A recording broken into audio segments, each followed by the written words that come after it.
Hello all, Stacy the Blackfeather Intuitive, and welcome to Divinely Decked. And for this segment, we are doing blind deck dating, putting these cards together and seeing what we get. And I apologize for the lighting. It is the time of year where I'm at, and the sun just happens to hit in my recording space. And today's my recording day, and I don't have time to do it again. So please forgive the lighting, and let's meet our two decks. Without further ado, let's get to it.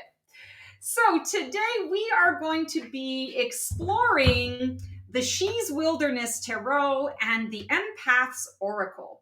The She's Wilderness Tarot is X-Cat, and the Empath's Oracle is Raven Digitalis, and the art by Constantine Box. And I'm really excited personally to see what we are going to pick up on with these two particular decks. I chose these decks because I thought the coloring of each of them might be really interesting. So let's see if I did well, if I'm a good matchmaker or a not so good matchmaker. And who knows? It's not like I put that on my resume. I've been called to put people together in the past, and quite frankly, it hasn't worked out very well. So not my skill set, not my strong suit. But with cards, maybe I'll have a little better luck. So on first glance, as we're looking at these cards, there is a similarity in their coloring, in their imaging. So slightly off palette, but similar colors. So here we've got the greens and the purples and sort of like a tealy green. Here we've got the teals, the aquas, some purple in here, some blues that are coming up. This deck is bordered. This deck is not. So I find that interesting. This deck has a bit of a matte, almost a sateen finish. It is on that, I want to say it's like that plastic cardstock. And this has a sheen to it, a little bit of a sheen. I will say that the quality of the cardstock is similar in its feel. So on first glance, I feel that there's some similarity here. Let's kind of get to know the decks and see what's happening. Are we gonna stay for the first drink? Right? We're ordering the drink. Are we staying for the first drink? So interesting. This is bordered. And this now is bordered. On the outside, it was opposite, but here we have a nice bordered. It's bordered in black, and you've got the beautiful imagery here. We've got the Six of Swords, just happens to be this figure, and we're seeing a lot of the purples that are showing up. The colors are there, but they're a little bit muted. Here, we don't have any muting of the colors at all. We have a silver border. We have releasing emotional weight. So looking at the imagery of the cards, I'm not seeing a ton of synergy here, but what I am noticing between the two cards is we have this one figure that's looking up as this other figure is looking down. And it feels a little motherly or a little angelic in nature, almost as though this card is looking down at this person, not looking down at this person, but just looking at this person and saying, I see you and I want to protect you and I want to nurture you and make sure that you are okay. So image-wise, not a ton here that is similar, but I am seeing interaction with the cards. I'm looking at another one here. We've got the King of Cups. And in this deck, the King of Cups is represented by a woman. She's wilderness. It's very much the divine feminine energy. And we have cleansing mind, body, and spirit. What I'm noticing right away is there's similarity in some of the color palette. We're seeing a lot of peach, yellows coming through. We're seeing peaches and yellows as being very much the focal color, the focal point color of this card. We're also noticing that the two figures are looking in the same direction. She has her eyes closed and is looking in this direction. She has her eyes open, but is also looking in this direction. So I feel like they're both kind of looking in the same direction of life. They're looking for maybe the same kind of thing or looking in the same area for the same kind of thing. So I feel some similarity there. Now, this is a very abstract form of artwork And this is a little more, I want to say, kind of classic on the nose, very outlined. But I will say, she's got some flowers here, a lotus energy, and a pillar. We don't have pillars here, but we do have a lot of, I want to say, floral essence that's coming up. So there's some similarity. They just approach their messaging very differently. Knight of Pentacles and seeking healing water. So we're seeing the back of someone, the neck of someone, and the sort of the back of the shoulders, and a head with maybe some, this is a winged creature that's coming off here, but it almost looks like it could be a bandana around someone's head. And here we're seeing very much the front of somebody, standing off the horse, looking at the pentacle. It's I want to say, like a nice, bright sunny day, couple of clouds in the sky. We've got some mushrooms and some flowers, and they're just kind of taking their time. We've got a single solo figure here. They're not sharing a ton with each other here. They're looking in different directions in this regard. So on one hand, looking in the same direction, now there's a little bit of a different energy. And we see seeking healing water.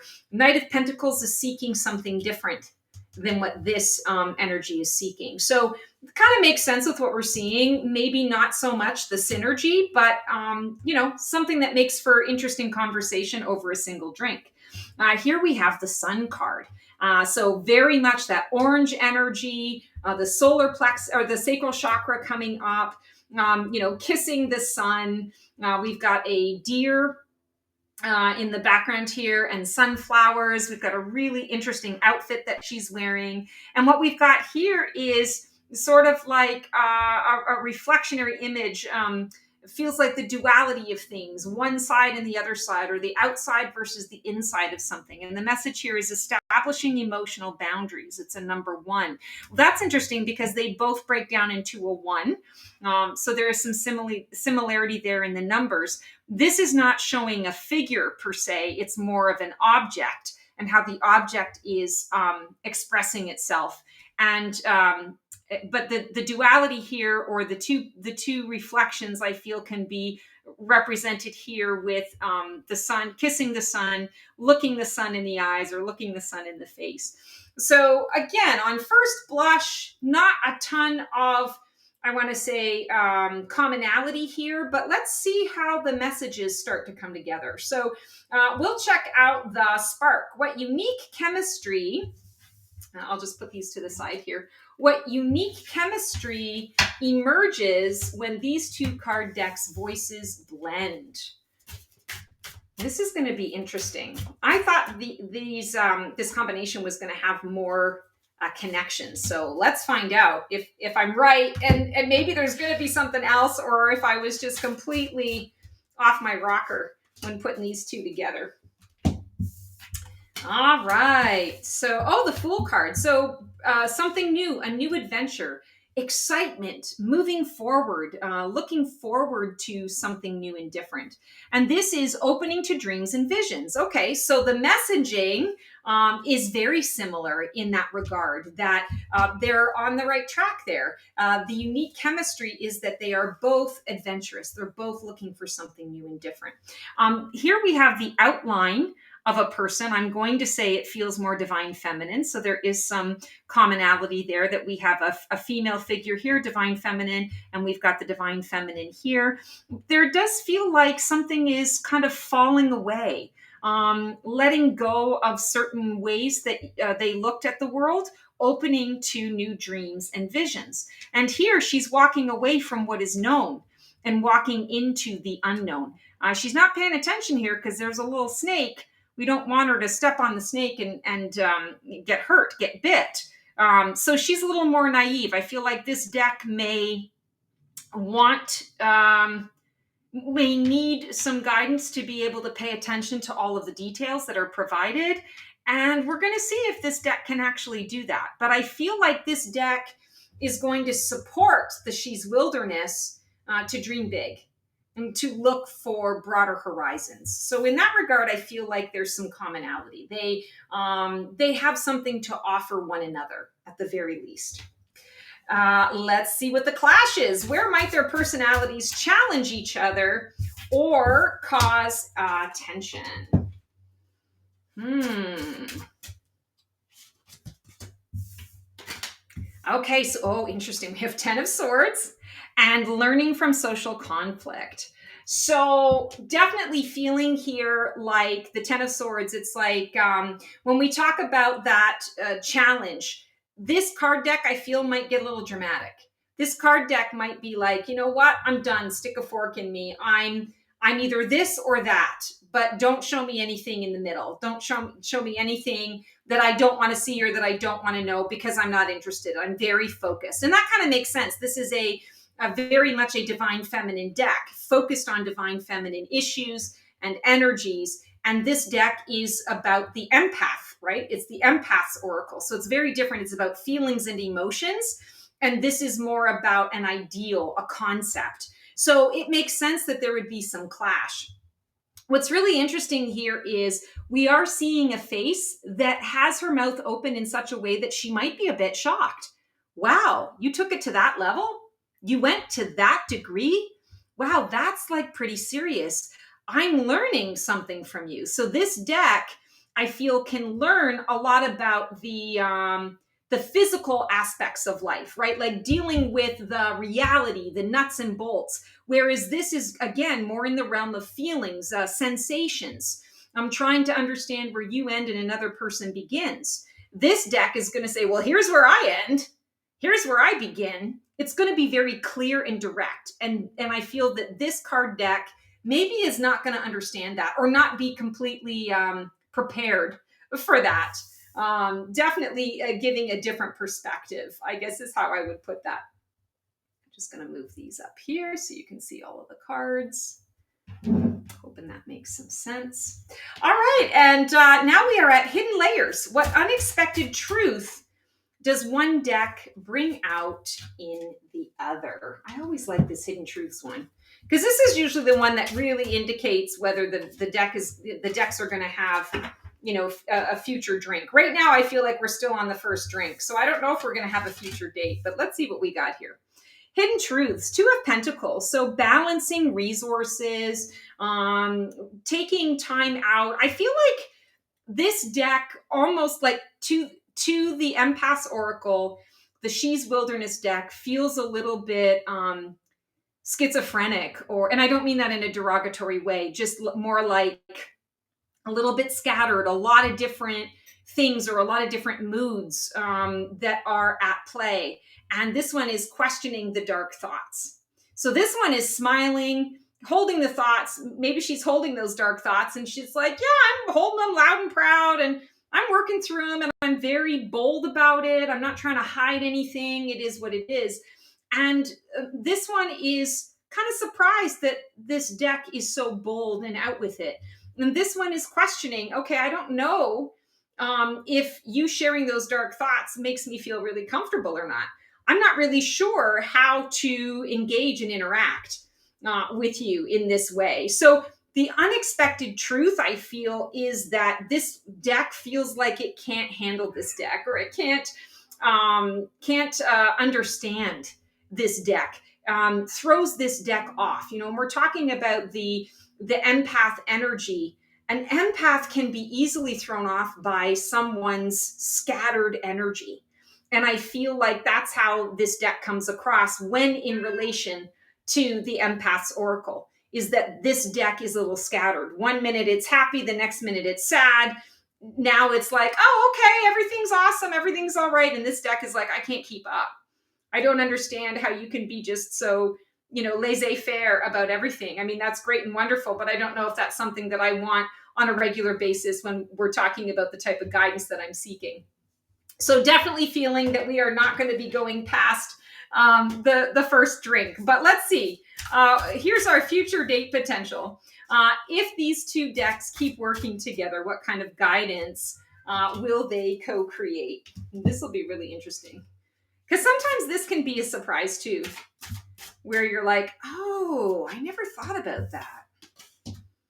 All right, here we have the 9 of Cups and conquering social anxiety. So interesting. We got 2 social cards, social conflict, social anxiety. So the Empath's Oracle deck is definitely going to be helping people to deal with those areas where we have nervousness or a disconnect in our friendships, our relationships, our connections with other people.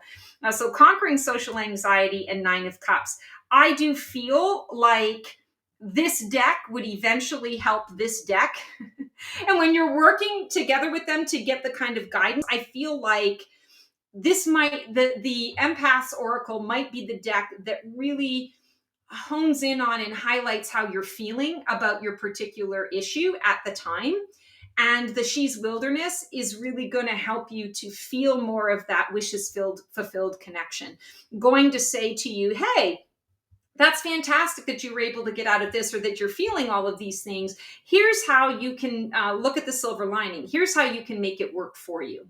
So in the end, I feel like the She's Wilderness deck stands out on their own as, I want to say, a higher powered, I should say, a higher powered deck. A deck that pulls no punches, that does not mince words. And the Empath Oracle, I feel, needs a deck that is maybe a little more on the gentler side, something that can feel like they're able to help, to assist, to read into the energy. And there's no reading of this energy. It's just really in your face. Wow. Okay. So that is our blind deck date for the She's Wilderness from XCat and the Empath's Oracle from Raven Digitalis. And this was really interesting, guys. I definitely did not do a really great job of matchmaking here, but you know what? That's what it's all about. Really enjoyed this episode with you guys today. I hope you enjoyed it as well. Until we see you for another episode of Day Drinking and Tarot, or Black Feather Couture Divining a VIP Life, or this Divinely Decked, I'm wishing you guys well. Feel free to click the join button if you want more like this. I now offer some YouTube memberships. Would love to keep the conversation going. Take care, guys. We will see you on the flip side, and transform well. That's our show for today. I hope you enjoyed it. It was great to connect with you guys. Please like, subscribe, and comment for more content like this. And feel free to follow me on Blue Sky for even more content every single day. Can't wait to see you guys next week for another installment of Black Feather Couture Divining the VIP Life.